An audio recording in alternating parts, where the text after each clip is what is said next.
Welcome everyone. Today we are starting a journey into the fascinating world of ethical hacking and cybersecurity. This course isn't just about learning theory, it's about diving deep into the practical side of things. We won't just talk about security concepts, we'll experience them hands on.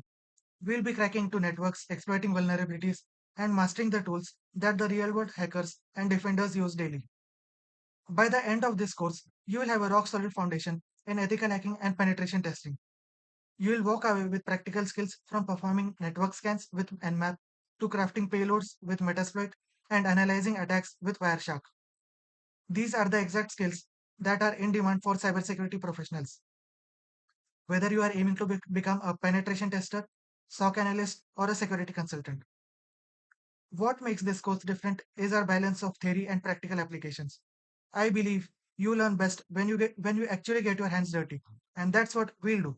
Whether it's network hacking, Wi-Fi penetration, or web app security, everything we cover will be tied to real-world scenarios.